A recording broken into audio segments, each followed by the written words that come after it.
Bienvenue à bord du vaisseau Hypersensas. Bonjour à toutes et à tous et bienvenue dans votre épisode hebdomadaire un peu SMR du Défaussé. Le Défaussé, c'est une émission qui va vous parler de jeux de société et pour ce faire, bien sûr, je suis accompagné de la très souriante Alex. Facile, ok, je prends. Hello. Alex, nous sommes toujours au Fige et nous avons le bonheur de retrouver un habitué du Fige depuis 3 ans 4 ans 4e, 3e année, je crois. Quatrième, j'ai un doute. Quatrième. Oh là là, trop bien. Là, ouais. Johan, C'est un vieux de la vieille, là, c'est bon. Alors là, on y est. Johan, une note Blue Publishing, comment vas-tu? Mais je vais super bien, merci. Je suis super content de vous retrouver. Mais nous aussi. Pareil, vraiment. Chaque année, on est trop content. Ouais. Bah ouais. Johan, de quoi tu viens nous parler aujourd'hui? Eh bien, je vais vous parler de Spell.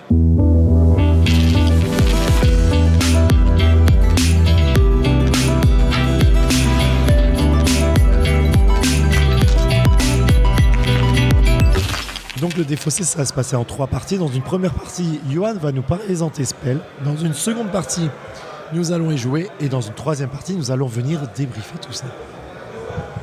Donc, tu es déjà venu en émission, tu connais à peu près la routine.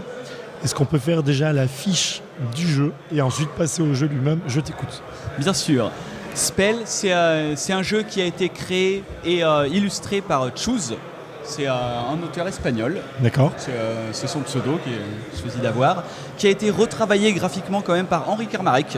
Excusez-nous. Excusez-moi du peu. Ouais. Un auteur de chez nous. Hein, Auteur qui Enfin, de touche chez à nous, tout. quand il dit de chez nous, la c'est en Bretagne. Oui. C'est par là-bas. Bretagne, ouais, clairement. Et c'est un jeu qui est un jeu pour 2 personnes avec des défis, un défi solo. C'est plutôt des défis solo en fait, hein, qui va être un jeu d'affrontement et de casse-tête. Wow. Et ça va être assez stylé. Attends, affrontement et casse-tête. Affrontement et casse-tête, tout à fait. C'est-à-dire qu'on va faire des casse-têtes qui vont donner des scores pour s'affronter? C'est-à-dire qu'on va être des mages en train de montrer notre virtuosité, notre talent dans une arène. Et pour ça, on va essayer de recréer des runes avec des dalles qui sont sur l'arène. On va essayer de recréer des runes en activant un peu des dalles. Et évidemment, ces dalles, elles vont être à nous ou à l'adversaire. Donc on va chambouler tout ça, on va les déplacer dans tous les sens. On va faire chier l'autre, essayer de se faire plaisir, de se faire des runes pour pouvoir lancer des sorts, évidemment, vu que le jeu s'appelle Spell. Mais du coup, alors on va avoir nos runes et est-ce que l'autre peut les bouger pour faire ses... Ah bah complètement. C'est même le but. C'est même ça va se l'ambition. casser dans tous les sens. Ok. Et ça va être vraiment l'aspect casse-tête justement du jeu. Ah, attends, j'ai besoin d'un tour de jeu là. Ouais. Explique-nous. Ok. Il y a une arène de 4 tuiles par 4 tuiles. Ok. Dessus, il y a nos mages qui, quand ils sont sur une tuile, activent cette tuile. Cette tuile est considérée active. Les autres tuiles sont, en tout cas au début de la partie, inactives. Mais petit à petit, on va les activer. Et à un moment, avec ces tuiles actives, tu vas te retrouver à avoir des formes qui correspondent aux formes des runes. Ok.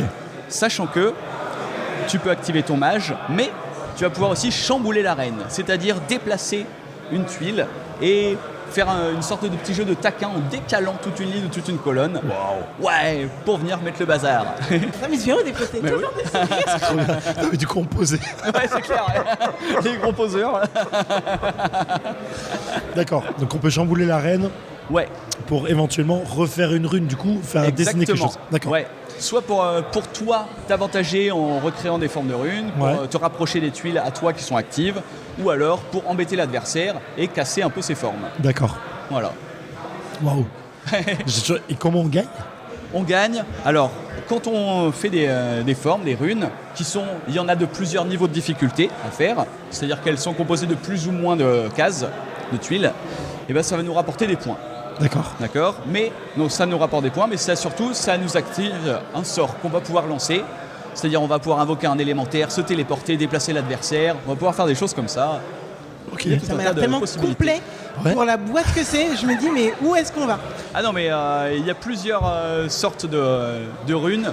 Donc on va pouvoir vachement changer ça. Il y a aussi un mode asymétrique. Mais bon, On va y aller mollo. non mais comme tu parles de complet, il y a plus que ça encore. Ça, c'est fou. J'ai hâte. En fait, là, j'ai envie de... Hein? Ouais, j'allais dire pareil. Est-ce qu'on se lance Bah, j'ai et on envie. fera une plus longue En troisième plus, partie? c'est quoi, ça fait un peu scénar de jeu vidéo, quoi. Et Grave. du coup, là, je suis en mode. Comment vous Je avez sais fait pas ça, à un quoi jeu de m'attendre. société Je sais pas non plus à quoi m'attendre. Par contre, je sais que la boîte, pour le moment, elle me vend quelque chose Ouais, grave. sans rien me vendre, ce qui est quand même quelque chose. Genre là, je comprends pas ce que je regarde, mais je suis assez à fond. Tu vois ou pas? Let's go. Let's go. Je me suis dit, bon, ça après, Je pense qu'il y a un truc simple qu'on peut faire. Est-ce qu'on Comme ça. brainstorm ou pas? essayer de voir si j'ai moyen d'enchaîner les trucs. Si je déplace ça là, ça décale comme ça. Ouais, c'est impeccable, c'est impeccable. C'est ça. Donc 3 points. Et nous sommes de retour dans les défaussés après 17 minutes de spell en compagnie de Johan de Nuts Publishing. Et oui, toujours. Alex, est-ce que tu veux nous débriefer cette partie? Complètement. Eh bien, on est sur du net, c'est-à-dire quelque chose qui te prend le cerveau, qui te le tord, qui te les sort, tu vois, et qui essaye de t'en tirer des choses. Je ne serais pas étonné que Zéphiriel, à la fin, là, lors de son débrief, nous dise je suis épuisé. Il le dit des fois quand il est fatigué d'avoir fait un peu d'effort mental sur un truc très court. Et c'est un jeu qui joue à deux. Donc en fait, ce qu'on a fait, comme on aime bien faire avec les idées touristes, c'est du coup avoir Johan versus le monde, c'est-à-dire versus le défaussé. Il se trouve que j'ai fait genre 2 tours, puis que je me suis esquivé pour des raisons de pause technique et que la partie s'est finie sans moi, mais j'ai pu voir les derniers moves et j'ai vu vraiment les combinaisons, le combinatoire et toute l'expérience de Johan sur le jeu. Et donc je pense que je peux pré-shot ce que va nous dire Zéphiriel. Vas-y. Et je pense qu'il aurait pu pré-shot ce que je vais dire. Johan aussi. Ce n'est pas un jeu pour moi. C'est un jeu trop brainy, trop confrontation pour moi sur voilà, c'est affrontement direct à 2, à 2, 1v1. Donc ce n'est pas pour moi. Par contre, j'ai été très très fort attiré par tout ce qui est visuel et vraiment on a eu un petit passage de Henri Kermarek et donc c'est très cool parce qu'il nous en a parlé un peu. C'était pas du tout dans le micro, donc vous ne l'aurez pas.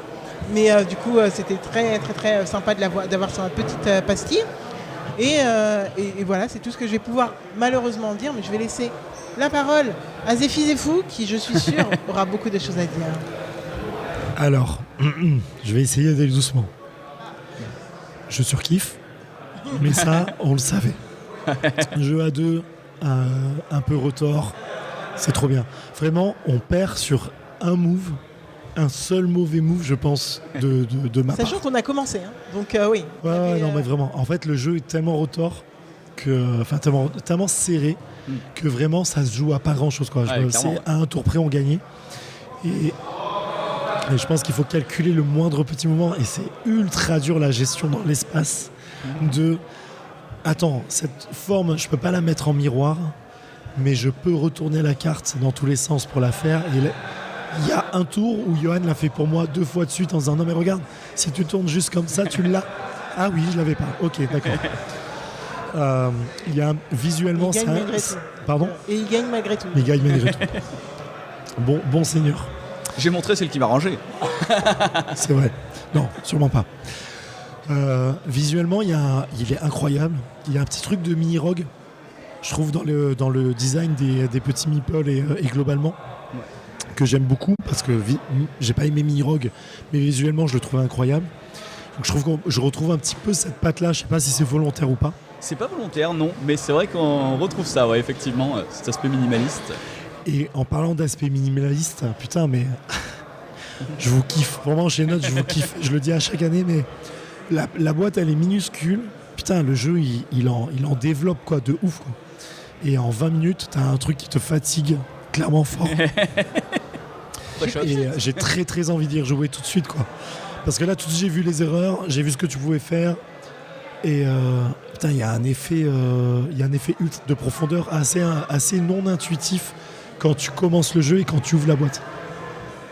Je vois complètement le mode solo de comment on demande en quelques tours de faire le maximum de points. C'est ça, ouais. Voilà, exactement. Le fait de ne pas pouvoir faire répéter le même niveau de sort, je comprends complètement pourquoi. Et franchement, Si t'arrives à faire dans le même tour les 4 comme t'as fait à la fin là, putain, mais c'est ma boule. En fait, t'arrives à pré-shot sur. Pardon, je suis en train de réfléchir en même temps. Mais t'arrives à pré-shot le. Ok, je dois faire le 1 dans ce sens-là, puis tu bouges cette huile-là, mettre le golem là, me téléporter ici, bouger l'autre mage là. Ouah, c'est trop fort. Vraiment, c'est une réussite. J'ai vu que le jeu était sorti en 2020. Oui, c'est ça. Du coup, en Espagne, Ouais. il est sorti en 2020, mais il n'est pas tout à fait sous cette forme-là. Donc déjà, il a été retravaillé graphiquement par Henri, Oui. mais en plus de ça, il a été redéveloppé par nous, ou essentiellement par moi. Ah, d'accord, ok. Mais, et du coup, il y avait quelques éléments qui, non, mécaniquement, bah, voilà, on a ressenti la même chose que toi. On s'est dit que c'était trop cool. Il y avait un vrai jeu rotor où, enfin, tu te prends la tête, ça te fait fumer les neurones et on aime bien. Hein. et dans un espace minimal avec peu de matériel, tout ça, c'était très cool. Sauf que il y avait des possibilités de faire complètement de l'anti-jeu. En fait, quand on a découvert le jeu, quand on a découvert trop bien, bah, en fait, c'est juste, on a joué pour le plaisir, tout ça, mais ensuite on s'est dit, et si on essayait juste de gagner, vraiment juste, mais de gagner comme des cons. Et bah, tu pouvais marquer un petit point et finir la partie avec un point, l'autre à 0, juste en l'empêchant de faire des trucs. Ah ouais. Ouais, c'est si tu jouais comme un con, hein, mais Oui, mais c'est c'était permis marche. par le jeu. Ouais. Et voilà, on a retravaillé des sorts, on a retravaillé des possibilités, des capacités pour pouvoir justement empêcher ça. Avec l'auteur, du coup? Alors, on a fait de notre côté et on en a parlé évidemment à l'auteur qui était d'accord. Enfin voilà, il n'y avait pas de souci. Et donc, Trop voilà, C'est marrant, ça du l'a coup, fait. en fait, c'est limite du co-autorat. Enfin, je Ah, comprends que c'est du redesign du jeu, mais du coup, vous y avez redonné une patte sans que l'auteur, lui, ne soit investi dans le. Ouais. Ok. Ouais, mais après le jeu ressemblait quand même vraiment à ça. C'est juste qu'on a nerfé mécaniquement des choses qui permettaient d'être des cons. Voilà. Ok. Je trouve que c'était super intéressant cet aspect Incroyable. design et comment vous avez retravaillé. Et c'est cool aussi d'avoir eu tout l'aspect avec Henri qui est passé. Je comprends complètement l'attrait du jeu. C'est juste que c'est pas pour moi. Ouais. J'ai l'impression de dire ça chaque année quand t'es là. Je suis désolée. Mais Non, pour Diluvium, t'as bien aimé quand bah même. bien sûr. Ah, Et voilà. je le sors tellement. Donc c'est pas mais chaque année. En asso, oui. Bon, franchement, on va pas en reparler. Mais c'est un gros kiff toujours. Autant. Ah, c'est trop cool. Mais ouais. Et du coup sur le festival là, comment il tourne? Et il tourne trop bien. Franchement, on savait pas à quoi s'attendre au niveau retour de public parce que bah, c'est un jeu abstrait, mine de rien. Ouais, complètement. C'est un jeu casse-tête. C'est un public Donc particulier c'est un quand public même. particulier. Et ben en fait, les gens sont trop curieux, on va te Après voir. c'est et le public nut. En vrai. Ouais, enfin, Ouais. oui. Oh, les Enfin, gens ne vu vos connaissent pas jeux, forcément ouais. hein, que les gens qui passent, mais oui, écoute, ça marche trop bien. Enfin, les gens sont attirés et repartent toujours trop heureux. Et bon, ce qui est cool aussi, enfin, ce qui nous donne de l'espoir, c'est de voir que quand on le fait essayer, ça attire trop, ça plaît beaucoup. Et après, en boutique, il va sortir à 14 balles. On se dit qu'il y a moyen. Ok. Ouais, complètement. Il est sorti là? Non. Non, C'est quand il sort en mai. Vous nous annoncez Donc, tous des choses qui sont mais- loin. ouais, normal. loin. Mais du coup, c'est fou parce que il y a vraiment cette patte nuts de petit jeu, petit compact Ouais. et qui déboule quoi, genre qui te donne vraiment à réfléchir sur de la longueur et sur le truc. Vraiment, c'est incroyable. J'adore. Voilà. Je voulais juste dire ça. On s'y attendait pas du tout. Vraiment, c'est une grosse surprise. Je suis obligé de déclamer Nous en mon sommes bouche amour bée. à Johan et à Nuts chaque année. Je suis obligé de le C'est faire. la tradition. C'est la tradition. Bah écoute, merci encore une fois Johan d'être passé. C'était vraiment c'est notre merci rendez-vous de l'année que j'adore. Trop actif comme d'hab. Spell, donc Nuts Publishing, l'auteur c'est Choose, c'est ça C'est ça, ouais. 1 à 2 joueurs pour des parties de 20 minutes environ, 8 ans et plus. Je crois que j'ai tout dit. 8 ans, très éveillé là. On n'est plus sur du Ouais. éveillé comme avec Kif il y a quelques semaines. C'est Oui, du ouais. éveillé. fort quoi. Éveillé fort. Design donc c'est Henri Carmarek. Ouais, c'est ça. Ok. Redesign. Enfin, redesign, c'est Choose quand même essentiellement. Ah oui, tu as aussi, dit, oui, mais pardon. ouais. C'est Choose au design, mais Henri Carmarek a rajouté aussi sa patte. Ouais. Parfait, merci à toi, t'es bienvenu, quoi qu'il tu le sais. Ma chère Alex, on se retrouve la semaine prochaine, tu seras aux commandes. Complètement. Et kiffez bien, profitez et prenez soin de vous. Ciao. Ciao. Fin de transmission.